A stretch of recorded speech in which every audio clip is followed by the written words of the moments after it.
Selamat pagi, selamat berjumpa lagi bersama saya Altri Syarif dan Salokan di Blessing Channel dalam program Bincang-Bincang Teologi. Selamat pagi buat kita semua, buat kalian semua yang selalu setia bersama kami dalam program Bincang-Bincang Teologi. Semoga dimanapun kalian berada, kalian tetap mematuhi protokol kesehatan dan selalu menjaga kesehatan. Pada saat ini kita akan membahas mengenai pandangan Paulus mengenai sunat, secara khusus sunat jasmani dan sunat Yesus Kristus. Bersama saya telah bergabung saudari Atriani Ica sebagai narasumber kita pada saat ini. Apa kabar? Selamat pagi, puji Tuhan kabar baik. Apa kesibukannya akhir-akhir ini? Akhir-akhir ini sedang menjalankan kuliah, terus sedang sibuk ke pelayanan, pindah-pindah jemaat. Setiap jemaat Tuhan yang ikut pelayanan, misalnya ada yang undang ke gereja pelayanan, selalu disibukkan dengan kerja ini. Ya, cukup sibuk ya. Ya, terima kasih sudah mau bergabung bersama kami di acara Bincang-Bincang Teologi. Ya, kali ini kita akan membahas fenomena yang sering menjadi perdebatan dalam gereja masa kini mengenai sunat jasmani dan sunat Kristus. Ya, kita akan membahas mengenai sunat jasmani.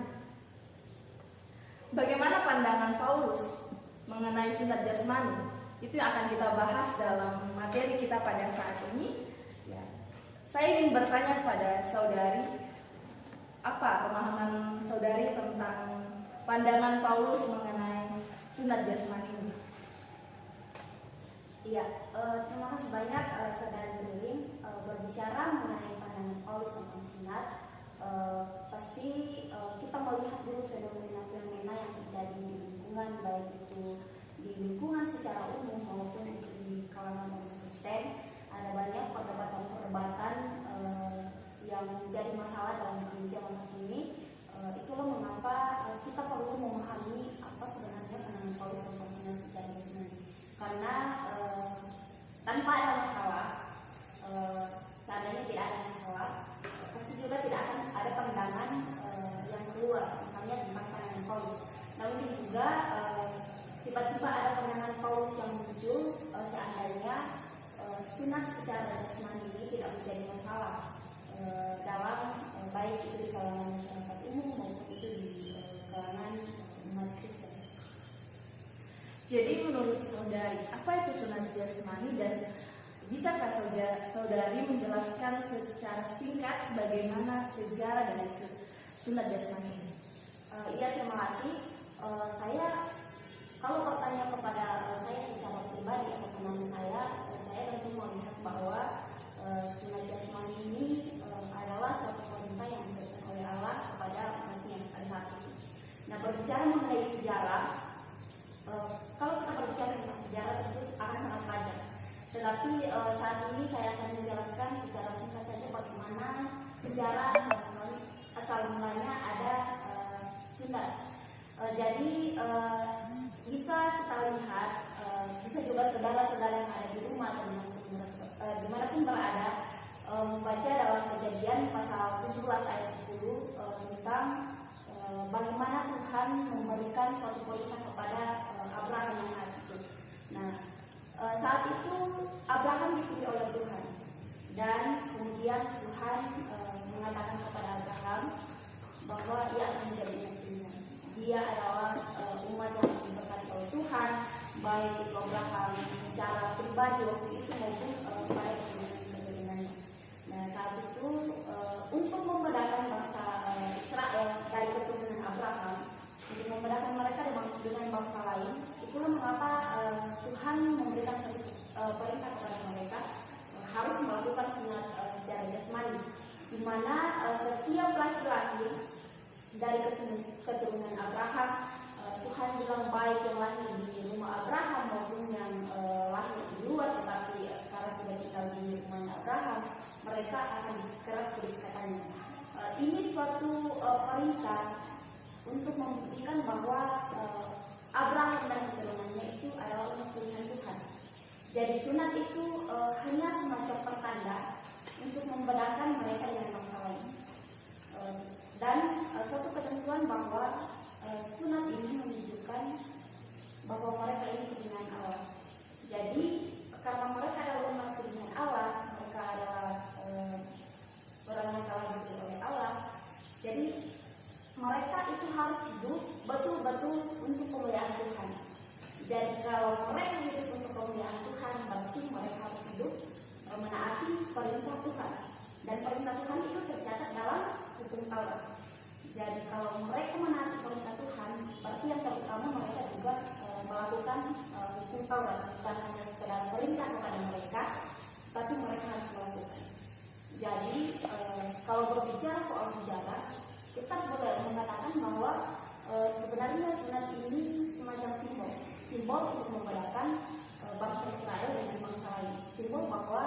bagaimana sebenarnya sunat jasmani secara pribadi.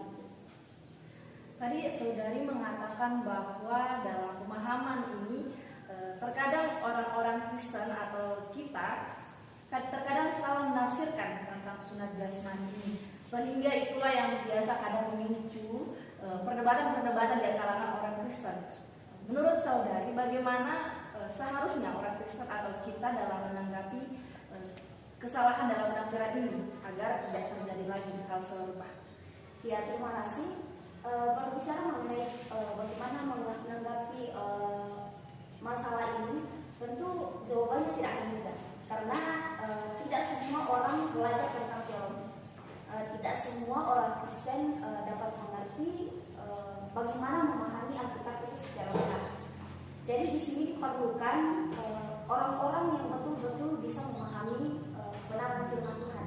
Itulah mengapa setiap pembahas Tuhan, pendeta-pendeta perlu betul-betul memahami isi Alkitab, bukan hanya sekedar melihat dari satu konteks saja, misalnya hanya sekedar melihat konteks dalam Perjanjian Lama, tetapi perlu juga betul-betul memahami bagaimana konteks sekarang, betul-betul memahami apa sebenarnya yang terkandung dari yang tertulis dalam Alkitab.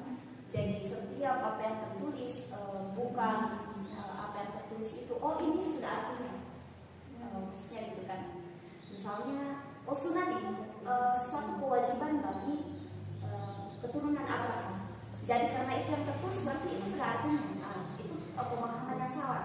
Seseorang yang belajar teologi itu perlu memandang dari segi yang berbeda. Karena mereka orang yang terpelajar, jadi itulah dibutuhkan sekali mereka dalam jemaat supaya jemaat itu tidak memiliki penafsiran yang salah. Karena jemaat secara umum itu pasti hanya sekedar membaca, mendengar apa yang mereka baca atau apa yang mereka dengar, itu yang mereka pahami tanpa ada penjelasan. Nah, saat itu dibutuhkan sekali peran-peran hamba Tuhan, peran-peran pendeta dalam gereja. Bagaimana mereka memberikan pemahaman yang jelas kepada jemaat Tuhan secara umum, supaya penafsiran-penafsiran yang salah itu tidak terus berkembang. Karena kalau ini tidak diatasi, penafsiran yang salah itu secara turun-temurun itu pasti akan terus berlanjut, ya kan? Dan ini tentu akan merusak gereja karena pandangan yang salah terus berkembang. Jadi dapat dikatakan bahwa pendeta atau hamba Tuhan di sini memiliki peran yang cukup penting dalam memberikan pemahaman kepada warga jemaat dalam hal sunat jasmani. Oke. Lalu bagaimana pandangan Paulus mengenai sunat jasmani ini? Ya, terima kasih. Di sinilah pandangan Paulus itu muncul untuk menjawab setiap pertanyaan gereja di masa kini, menjawab setiap masalah jemaat tentang apakah sunat jasmani itu sebenarnya penting atau tidak, apa harus dilakukan atau tidak. Nah, teologi Paulus ini memberikan jawaban. Bagi Paulus kita bisa lihat di dalam surat Paulus kepada jemaat di Roma dalam pasal 2 ayat 25, bisa juga kita lihat dalam kitab Galatia pasal 5 ayat 3. Di sini jelas Paulus mengatakan bahwa sunat tanpa melakukan firman Tuhan itu tidak ada gunanya. Artinya apa? Sunat itu boleh dilakukan atau tidak? Boleh juga tidak ada pemaksaan dan tidak ada unsur bahwa ini wajib kepada umat Kristen sebagai perintah daripada Tuhan. Jadi bagi Paulus, sekalipun sunat itu dilakukan, sunat jasmani maksudnya ya, sunat jasmani itu dilakukan, tetapi ketika kita tidak hidup dalam Tuhan, artinya bahwa kita tidak melakukan kebenaran firman Tuhan, itu tidak ada gunanya, itu tidak berarti sama sekali. Dan Paulus juga mengatakan bahwa dia mengecam bangsa-bangsa Israel, orang-orang Israel pada saat itu. Sekalipun kalian menganggap orang lain itu najis karena mereka tidak bersunat dan kalian bersunat, tetapi kalian tidak hidup dalam hukum Taurat. Bukan hukum Taurat yang menyelamatkan, bukan sunatmu itu yang menyelamatkan. Jadi kalau kalian melakukan sunat secara jasmani tetapi tidak hidup melakukan hukum Taurat, itu tidak ada gunanya sama sekali. Jadi yang paling terutama adalah bukan tentang sunat jasmaninya, tetapi yang terutama adalah bagaimana kita hidup dalam kebenaran firman Tuhan. Jadi kita harus mengutamakan firman Tuhan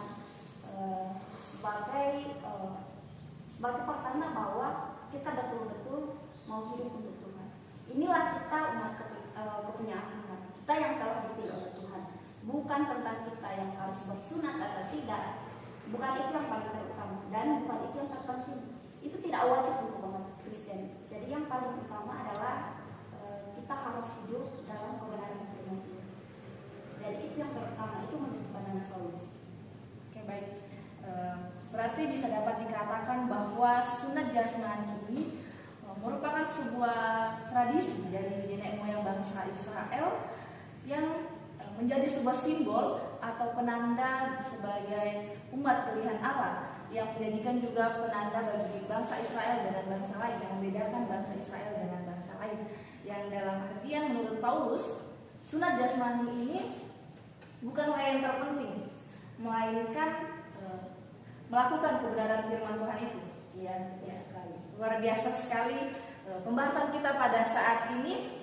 Kita berharap melalui pembahasan kita pada saat ini, pandangan Paulus mengenai sunat jasmani dapat memberikan wawasan baru kepada kita, baik pada saya maupun kepada kita semua yang menonton atau menyaksikan bincang-bincang teologi kita pada saat ini. Ya. Baik, terima kasih kepada Saudari Atriani Ice sudah berbagi bersama kami, memberikan wawasan baru kepada kami. Terima kasih. Ya, baik, kita akan jeda dulu. Jangan kemana-mana, tetap di Bincang-Bincang Channel. Hai teman-teman, terima kasih masih tetap bersama kami di Blessing Channel dalam Bincang-Bincang Teologi. Saya Natalia Lestari, Indah Tangaran akan bersama-sama dengan kalian untuk membahas sunat Kristus menurut pandangan Paulus. Untuk pembahasan ini kita akan ditemani oleh narasumber yang sangat luar biasa, yaitu Jane Ngepelin. Hai Jane Ngepelin, apa kabar hari ini? Ya, hai, puji Tuhan, kabar baik. Sudah siap ya untuk menjadi narasumber di dalam pembahasan tentang sunat Kristus menurut pandangan Paulus? Iya, baik, saya akan berusaha untuk memberikan pemahaman mengenai sunat Kristus atau sunat hati itu menurut pandangan Paulus seperti apa, Paulus menanggapi seperti apa sunat hati itu di dalam pandangan Paulus. Baiklah, terima kasih. Tadi kita telah berbicara tentang sunat jasmani menurut pandangan Kristus, dan pada saat ini kita akan membahas sunat Kristus atau sunat hati menurut pandangan Paulus. Nah, kira-kira apa sebenarnya yang dimaksudkan oleh Paulus tentang sunat hati ini atau sunat Kristus ini? Ya, baik, terima kasih.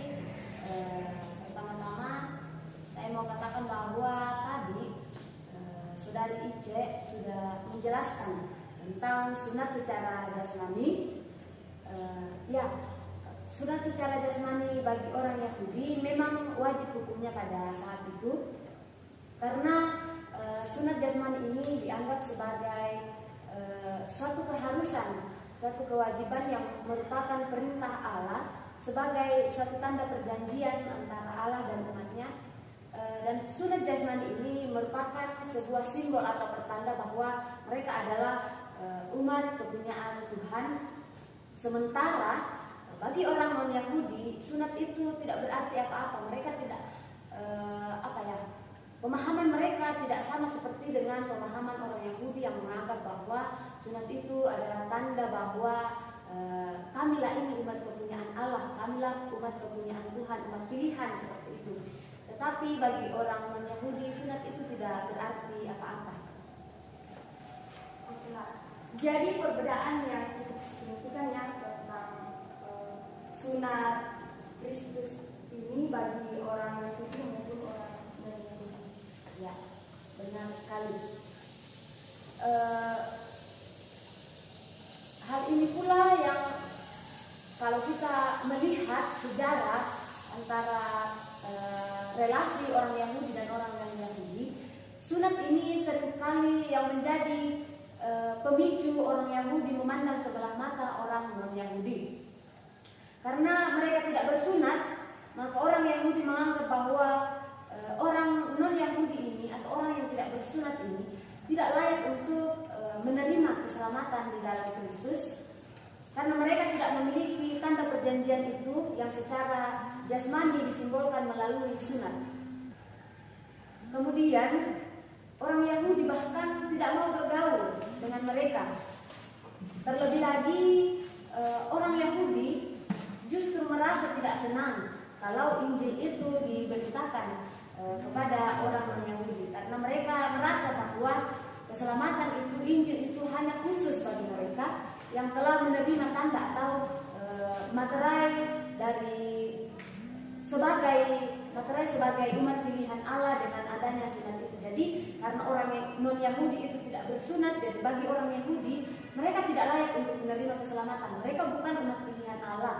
Jadi mereka tidak mau bergaul dengan orang non-Yahudi, bahkan tidak senang kalau Injil diberitakan kepada orang non-Yahudi. Baiklah, saudara-saudara, sudah sangat jelas terlihat ya perbedaan antara orang non-Yahudi dan Yahudi di dalam menekati sunat ini.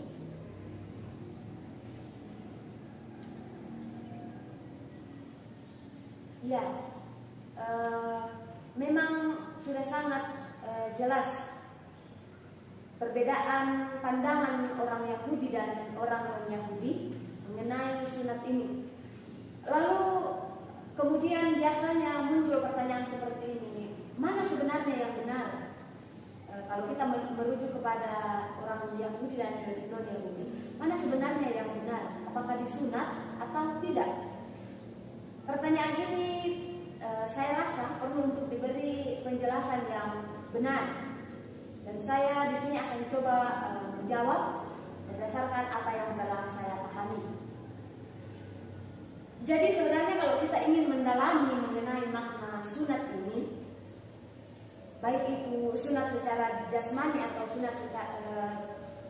atau sunat lahiriah maupun sunat Kristus atau sunat hati, maka itu dapat kita peroleh jawaban yang lebih jelas dari surat Paulus kepada jemaat di Roma. Secara khusus di dalam kitab Roma 2 ayat 25 sampai 29, di situ Paulus mengemukakan pandangannya mengenai perbedaan orang yang disunat secara jasmani maupun orang yang tidak disunat tetapi mau untuk menerima Kristus. Jadi sebenarnya orang yang bersunat maupun tidak bersunat kedudukannya sama di mata Tuhan, ya. Itu menurut pandangan Paulus. Bersunat atau tidak, kedudukannya sama di mata Tuhan. Dan sangat jelas di ayat 25 dikemukakan oleh Paulus antara sunat jasmani dan sunat hati itu. Nah, sebenarnya Paulus ini dulu merupakan orang Yahudi yang sangat taat kepada hukum Taurat, ya, sebelum dia bertobat, dan ia sendiri telah disunat karena ini kan merupakan sebuah tradisi atau sesuatu yang wajib juga bagi orang Yahudi. Jadi Paulus sendiri pada saat itu sudah melakukan sunat secara jasmani ini.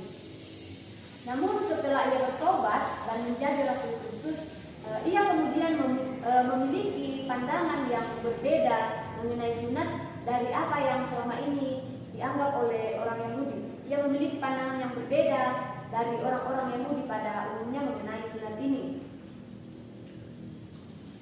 Baginya, orang yang tidak bersunat pun dapat menjadi umat pilihan Allah yang sejati.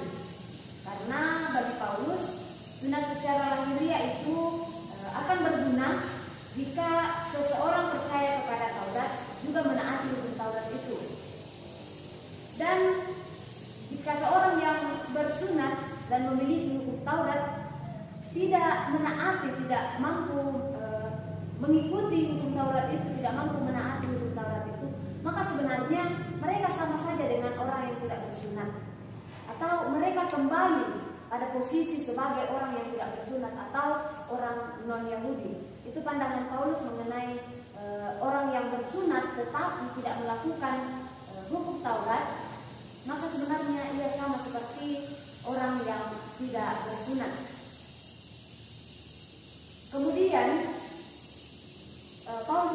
mengatakan bahwa sunat itu tidak bisa menjadikannya sebagai seorang yang Yahudi sejati. Yang lebih penting bagi Paulus bukan sunat secara jasmani atau secara lahiriah. Bagi Paulus, sunat jasmani atau sunat lahiriah ini tidak dapat membuat seseorang dibenarkan. Tetapi orang dapat dibenarkan atau layak untuk memperoleh keselamatan yang ada di dalam Kristus itu karena imannya, bukan lagi hanya karena sebatas simbol bahwa orang ini sudah disunat, ia sudah menerima tanda perjanjian dengan Allah sebagai umat Tuhan, maka hanya dialah yang dapat diselamatkan atau dapat memperoleh keselamatan di dalam Kristus. Tetapi bagi Paulus, orang yang tidak disunat secara fisikal sekalipun, tetapi ketika ia dengan rendah hati mau menerima Kristus, mau percaya kepada Kristus, menerima Injil Kristus, maka orang itu juga layak untuk menerima keselamatan di dalam Kristus. Bagi Paulus, orang yang menyunatkan hatinya ini kepada Kristus jauh lebih baik dibanding mereka yang menerima sunat secara fisikal dan mempunyai hukum Taurat tetapi tidak menaatinya. Di ayat 25 dalam surat Roma ini, surat Roma ayat pasal 2 ayat 25, jelas Paulus mengatakan bahwa sebenarnya orang yang bersunat secara jasmani sebagai tradisi nenek moyang tetapi tidak menaati hukum Taurat, ia sama dengan orang yang tidak bersunat atau kembali pada posisi sebagai orang yang tak bersunat, dan sunatnya itu tidak ada gunanya lagi.